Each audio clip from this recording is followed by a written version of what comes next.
How you doing? This is Baseball Talk with Merrlles and Spock, and we are talking about the Toronto Blue Jays in the 2017 season. Obviously, it was not as good as we expected. Unfortunately, they ended up with a 76 and 86 season, and well, what can I say? Just gonna put off some stats for you on the Blue Jays. Perfect. Right here. 76 and 86, fourth in the AL East, 17 games back of Boston, never led the division, 18.5 was the furthest behind, never a single game over 500, the lowest was 13 games under 500, biggest winning streak was 5, biggest losing streak was 7, most runs allowed was 19, most runs scored was 17, longest game was 19 innings, shut out by opponents 9 times, shut out opponents 6 times, had 7 walk-off wins and 15 walkout losses. You've got the first half, which was 41 and 47. Second half was 35 and 39. 9 inning games is 71 and 72. Extra innings is 5 and 14. 1 run is 26 and 27. Blowouts was 16 and 27. Interleague play was 9 and 11. Versus the American League East, 33 and 43. Versus the American League Central was 13 and 18.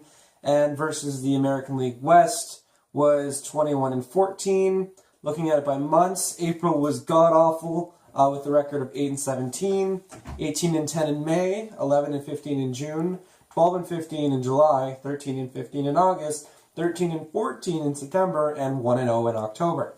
Spock, your thoughts? Not surprised. I mean, Well, considering last year.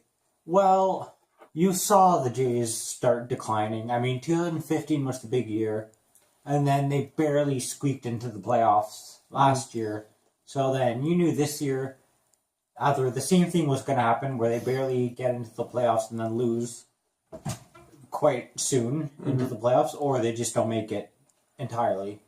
Fair. I mean, I kind of expect them to go back. ALCS at least. Obviously, they were there twice. I was kind of hoping the third time was been the charm and they would have gone to, the show. But I really, I don't know. Obviously, they were 5 and 14 in extra innings, and that definitely was the big killer. And because they were 509 inning games. So I guess you got to say it might be the bullpen. They kind of blew it. No, I would say it definitely was the bullpen. The bullpen. I mean, they are a young core, trying their best, but no, I know. I'm not scrutinizing them. I'm just saying, if there is blame to be put somewhere, a lot of it can be put on the bullpen. Mm-hmm. I mean, it's not the entire. It's not the whole reason why the Jays didn't make the playoffs or even were doing bad, but. In those extra inning games or those very close games where, in came the bullpen or the reliever or the closer, even Osuna, who is known for, how good of a closer he is, he even had some troubles this year. I think the other big one was 33 and 43 against the American League East. Obviously, playing your own division, that's almost half your games a season, so I mean, realistically, that's a really sad kind of statistic. Against Boston, I believe they were. I had it here a second ago. Boston was 7 and 12, 6 and 13. Baltimore was 7 and 12, 10 and 9 against the Yankees and the Rays, respectively. Yeah, it doesn't look too good, or didn't look too good for the Jays. Not really. I mean, I'm not going to lie, they do have a quite difficult division. Yep. I mean, with Boston and New York, right? Those two are in, the AL East, right? I mean, it was Boston and New York. I mean, the Red Sox and the Yankees are known for having great teams all the time. So, looking at the Jays starting 9, what they considered their starting 9, they had Martin at catching, Smoke at first, Barney at second, Goins at shortstop, Donaldson at third, Pearson left field, Pilar in center, Bautista in right, and Merrlles as DH. I mean, not too bad a lineup, but I feel like it could have been better, especially with Tulowitzki in the lineup and maybe a few others. I mean, on paper, that looks like such a great lineup. It does. I mean, Tulowitzki, great shortstop. You know, he still has some oomph in his bat, but as we all know, he's injury prone. And I mean, Martin, again, a great catcher, a great hitter, but I think age is just slowly creeping up on him. I mean, the past 2 years prior to 2017, he had 20 plus home runs, which is pretty good for a catcher. I mean,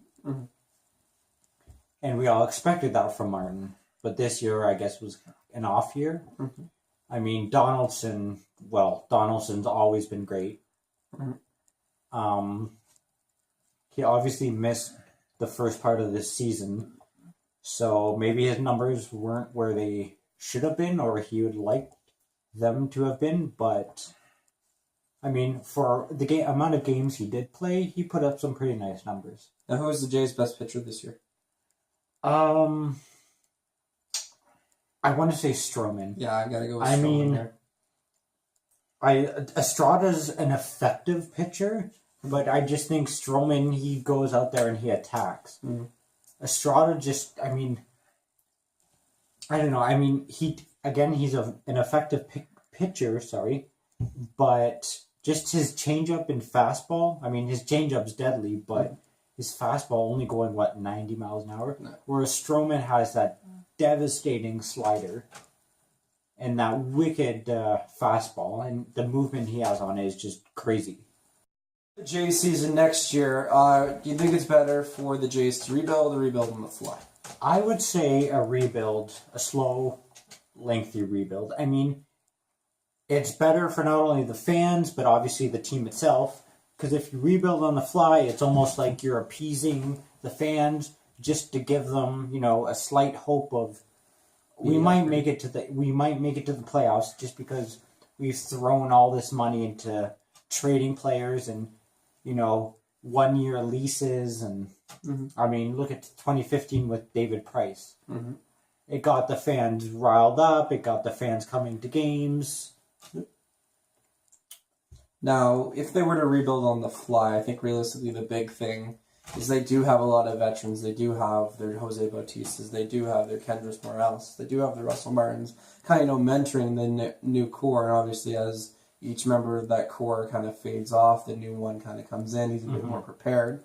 And I think that's better than the absolute teardown because, let's face it, the team would be absolutely god-awful. I mean, it's not really ideal to sell for fans. And I think if I had to put the Jays season in 3 words, it would be back to mediocrity. And I think realistically with the rebuild on the fly, don't expect the playoffs, but I mean, expect them to be somewhat competitive. I mean, they're not going to be rebuilding. They're not going to win a championship. They're not going to win the playoffs again. But I mean, they're going to be there. They're going to be 3rd place in the division, 4th place, and they're going to compete every year. And I think that's something the fans probably would want a bit more. I mean, it's just the reason why teams rebuild is because obviously the core isn't working. I mean, even though there might be sections to the team that might be working, altogether they're not working. So why not just tear it all down and start from the beginning and create a winning team? Well, considering you do have players such as Donaldson and Bautista and Tulowitzki who are going to be there for a while, you might as well, just kind of replace and just kind of have a bit of a mentorship kind of program. I mean, it might help, say, the Hernandezes or the Alfords or the Guerrero Juniors of the world, and just kind of help them kind of develop. Well, another thing is chemistry. I mean, because what's going to happen is every few years you're going to weed out the poor developing players and you're going to throw in new ones. And it's going to switch up, every few years. So there's going to be no chemistry because every few years, according to what you're saying, there's going to be a rebuild. Not necessarily a rebuild. I think it's really just kind of a rebuild, but phasing out a lot of the older players so that over time that the new guys can kind of take in and just kind of do what they do. I mean, I guess that could work in a sense. However, it's just with most teams, unless they're trying desperately, like the Jays were in 2015, desperately to make a playoff run, teams usually like to start from the bottom. Now we're here. Yeah, exactly. Thank you, Drake. But yeah, I mean, I think if you want to see immediate results for maybe a year or two, yes, rebuild on the fly. But if you want to see for 4, 5, 6, 7 years of at least playoff hockey or baseball or football, whatever, I think you need to rebuild over to a 2 or 3 year period. Well, I think the hope is if you rebuild on the fly, you're kind of like the San Francisco Giants in an even year. You kind of hope that they're going to be okay. And, they surprisingly did. I mean, as opposed to maybe the Royals, who just won the World Series 2 years ago. They were both close both years, both last year and this year, and now somewhat, they've kind of gone down a bit, and they've basically considered, okay, we're going to rebuild now and just kind of see what happens, and we're going to watch and see how those Royals do. I mean, yes, you do have a point. It's hard because even though a rebuild would be the more logical thing to do, seeing as Toronto has top 5 or gets top 5 attendance. Usually, yeah. I think they've led the league since basically the trade in July 2015 in the American League anyways. Yeah, exactly. So, I mean, front office is seeing just money signs come in,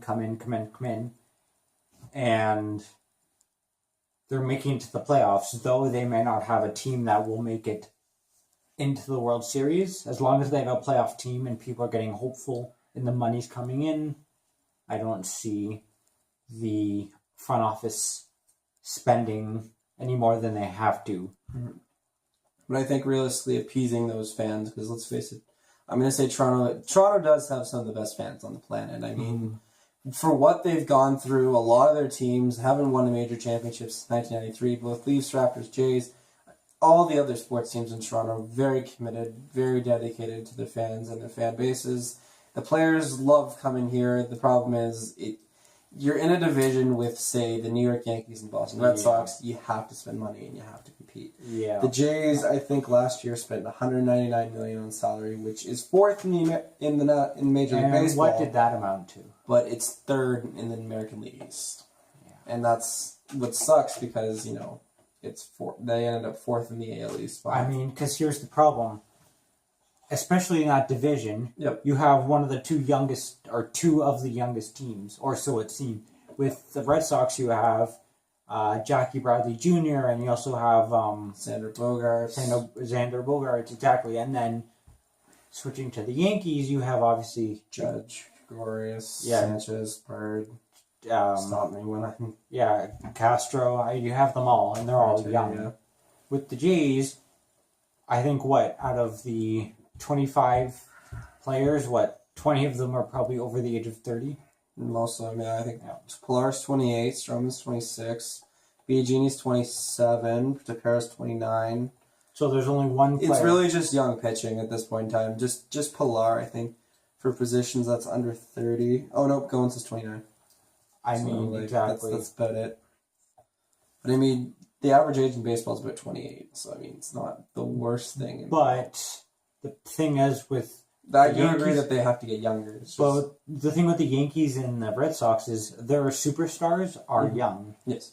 The superstars in Toronto are 33, and 31, 35. They're in their early to mid 30s. Yep. Now, I know that's only, a 4 or 5 year difference, but in sports especially, that makes a difference. It's a big deal. Yeah.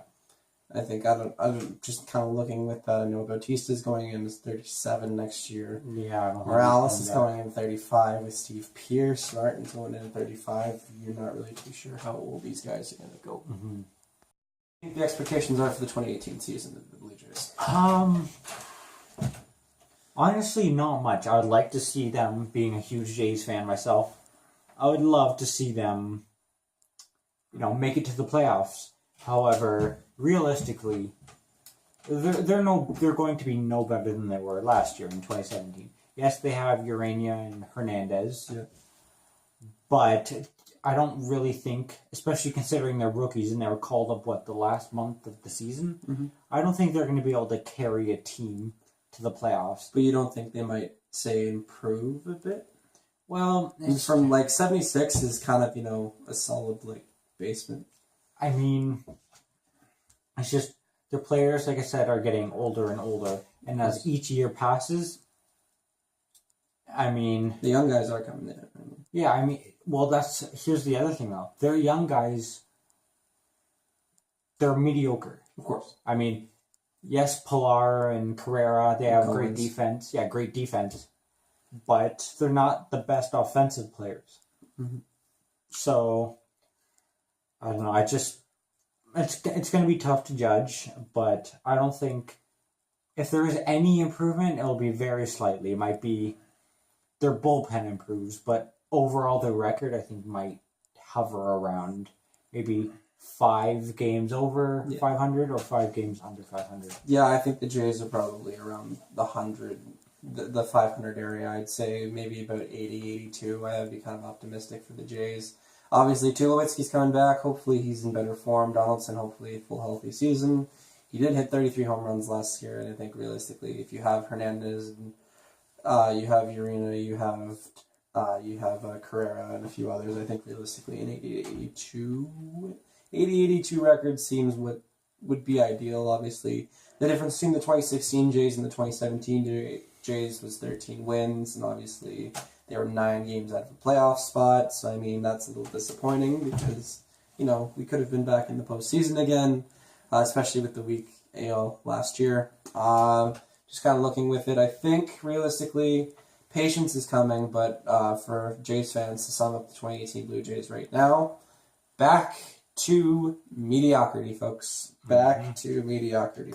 It sucks because, Toronto has been buying into this team for quite a while now, and I think the Jays and all Toronto fans, it's unfortunate, but, they've been buying into this so long, and realistically, they're not really going to be satisfied with the next couple of years, which is sad because they were just there winning the World Series, but Shapatkins, by the way, those of you who don't know, the Jays ownership, Mark Shapiro, Ross Atkins, Shapatkins, not exactly doing a great job at pursuing that World Series championship, but instead wanting to kind of rebuild, which I don't really understand.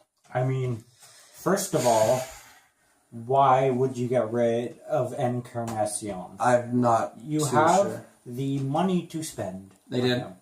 And I mean, They have a big as market. much as Bautista didn't like it, Encarnacion is worth that money. He is. He hit 41 home runs. Mm-hmm. And at the time, he was, 33? Yeah. Yeah, exactly. He's 33 years old. He's hitting 35 home runs the last 8 years in a row, which is absolutely incredible, including this season. Yeah. Edwin Encarnacion. Yeah, he's a beast. And for some reason, not only does he hit you 41 home runs and 130 RBIs, he single-handedly gets you into the playoffs. Basically, it's one of the few guys probably with a high WAR. I mean, realistically, I don't understand what they were doing, but I think 2018, without Edwin, without maybe Bautista, I think we might have some problems going on. Mm-hmm. I mean, because the thing is, the Jays were relying, it seemed like almost solely off the home runs. Yeah.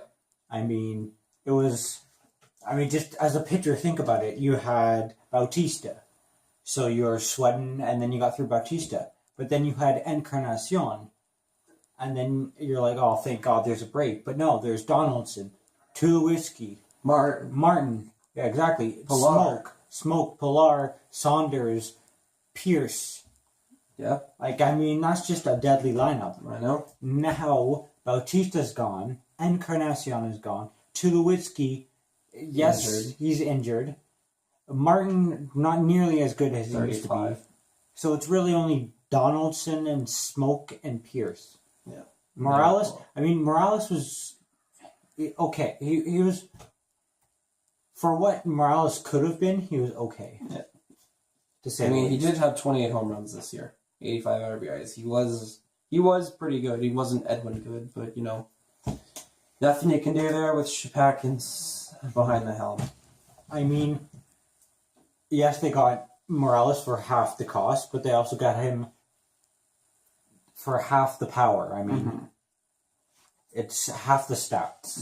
Like, and I mean, I know Kansas City was trying to, get rid of options and whatnot, but I think realistically wasn't exactly the best pickup. I mean, Merrlles is a great guy, don't get me wrong, but I mean, Another thing, the chance of Dexter Fowler. Of course. I mean, they could have picked up a shortstop, right? Outfielder. Okay, outfielder, even better. They could have picked up a superstar in Dexter Fowler coming off a World Series team. Yes, the Cubs ball teams. Yeah, the Chicago Cubs. But instead, they just pass it by like he's nothing. I mean, that could have been a real nice addition to the team. I don't think they're gonna try and get anything like that again. But I think realistically, looking at Toronto, they're not going to be doing anything well unless they have a big free agent signing over the offseason, and I don't personally see it coming. Looking at the contracts, the Jays this year spent $199 million, like I said, fourth in Major League Baseball, third in the American League East, and the $125 million of that was to the 25-man roster. Next year, we have 8 players signed at a total value of $104 million. It's currently 10th in Major League Baseball, so I'm just going to run through the contracts itself. Russell Martin, $20 million. Troy Tulowitzki, $20 million. Jose Bautista, $17 million. Asterisks on that one. Marco Estrada, $13 million. J.A. Happ, $13 million. Kendrys Morales, $11 million. Steve Pearce, $6.25 million. Justin Smoke, $4.125 million. I mean, there's your problem right there. The most home runs came from a player who is getting like the 16th or 15th or 16th least paid, the least paid player. I mean, $20 million for Martin. I mean, he's a great player. Don't get me wrong. But I think I love Martin the guy. Was the fact he's Canadian. But $20 million. I mean, those are Miguel Cabrera numbers. Well, I mean, what he was able to do with the young pitching, I think that's why they brought him in. It wasn't offensive production; it was what they were able to do. Well, I'm not disagreeing with the reasoning why he's a Jay. I mean, I couldn't be more happy that he's a Blue Jay. But for $20 million, I would say maybe 10, 12. He seems like that sort of... Because, I mean, like you just said, he has a lot to offer to the club, both offensively, defensively, and even...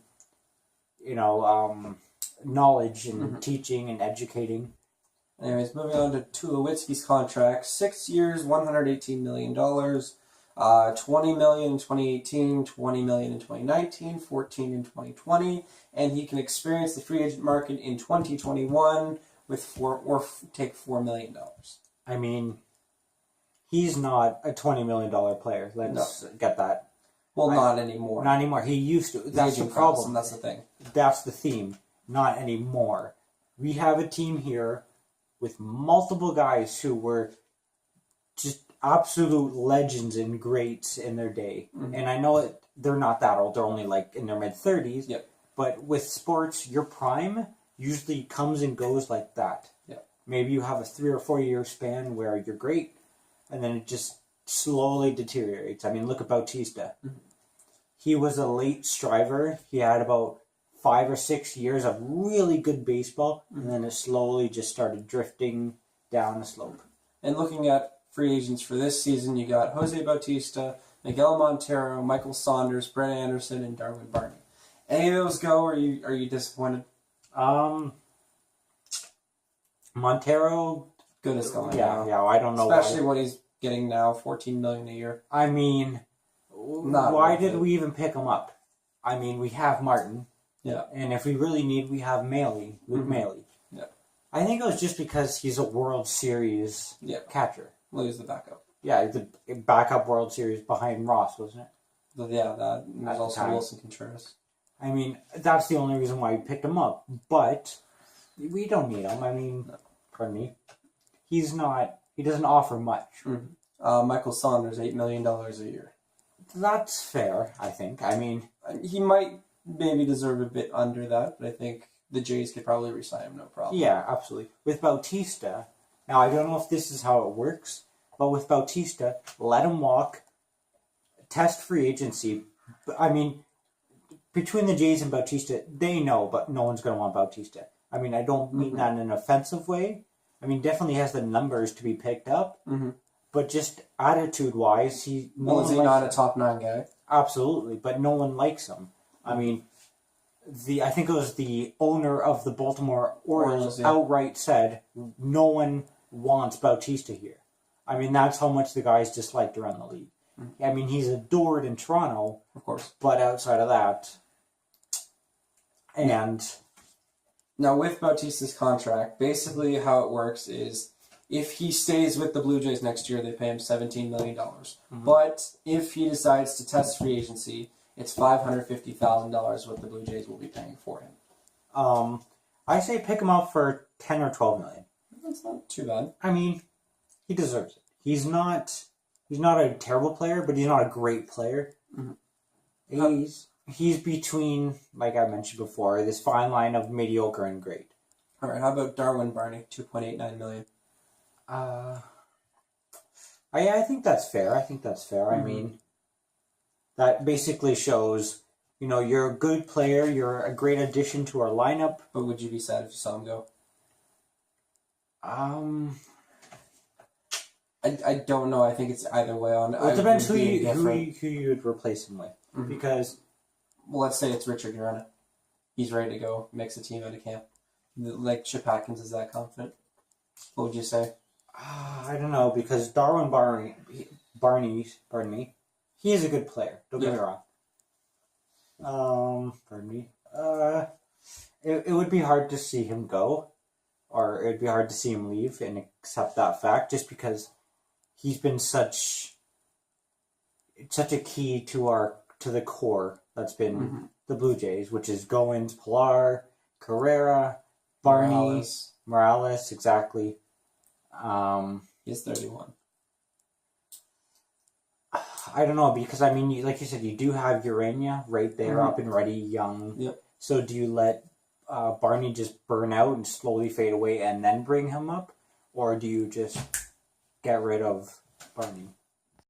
No, we're thinking, what about everybody else? Well, basically the way baseball works is if you get drafted, the team that signs with you, in this case the Toronto Blue Jays, has the right to you for 13 years. And basically how that works is you get 7 years in the minors, but if you crack that major league roster before 7 years, you are able to get there and you start your 6 years the first game you start in a major league lineup.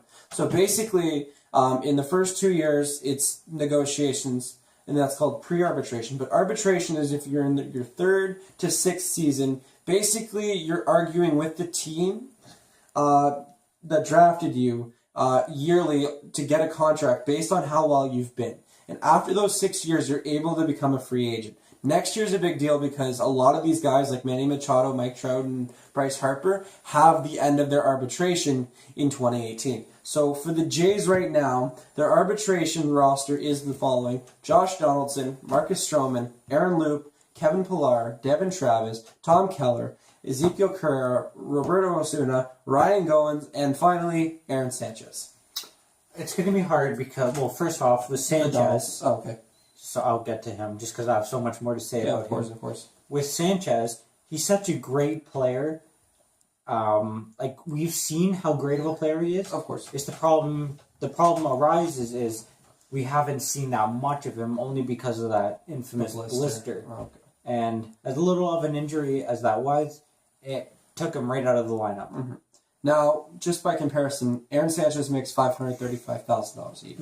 That's going to probably go up. Oh, absolutely. To somewhat what Marcus Stroman's making right now. That's $3.4 million a year.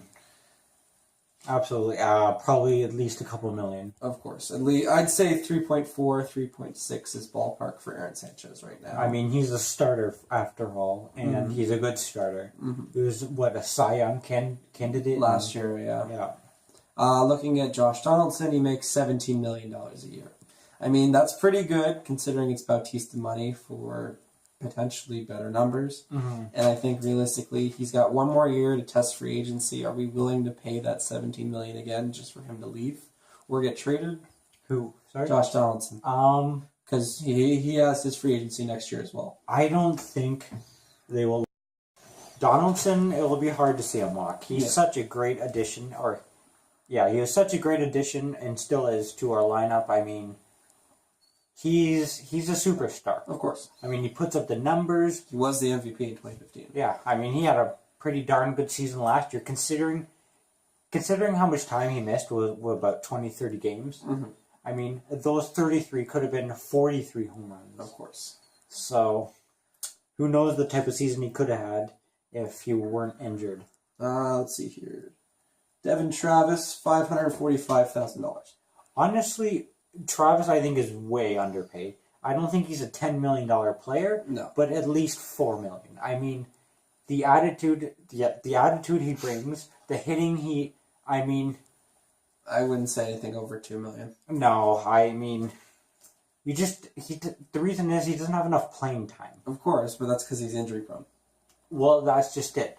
That's what decreases his value. However, his stats, I mean, just he puts up the numbers both in RBIs and home runs for what he's played. Mm-hmm. Basically, for what he's played, I think he's worth, like I said, the $4 million. Okay, Aaron Luke, 1.13. He makes $1.13 million. Reasonable? Maybe a bit higher, but I think that's pretty reasonable. All right, now looking at pre-arbitration, we got Dominic Leone, Bo Schultz, Joe Biagini, Ryan Tepera, Dalton Pompey, Teoscar Hernandez, Rob Refsnyder, Luke Maley, Danny Barnes, and Rafi Lopez, and to quote Steve Dangle, everybody else! Yep. Yeah, no names surprise me there. I mean, they're all young. I mean, they're young, they're up and coming, they're just kind of... They're almost thrown into the mix, and they still need to make a name for themselves. I think Biagini's been pretty good. Obviously, Tepera just cracked the roster now. Hernandez probably will crack the roster. Absolutely. Danny Barnes, great. Luke Maley, obviously the backup catcher. Yeah, I think he's solid now. Leone will make that. Pompey and Lopez, we'll see. It's just like the Yankees. I mean, once Teixeira was gone, then came Sanchez. Once Jeter was gone, then came...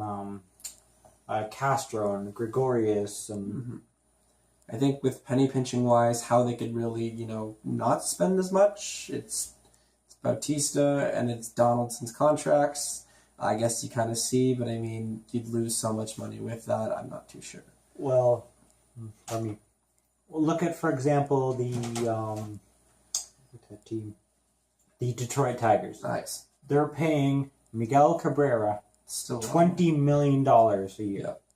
And he's not nearly as good as he used to be. No. But they're paying him $20 million. Mm-hmm. Actually, I think that's higher. I mean, but yeah, I mean, you just need to figure out a player's worth because it is a business. And $31 million. Yeah, that sounds. Cabrera is getting paid. 31. That's just absolutely ludicrous. All right. Anything you want to say closing wise? Overall, I think the Jays need a slow and steady rebuild. I know the people of Toronto don't want it, but that's what you need to have in order to have a World Series winning team. Okay, so I think to those fans right there, patience is necessary. Yeah. This team is not going to be a World Series contender. Nope. This team will not make the playoffs. This team will not even come close to winning the division.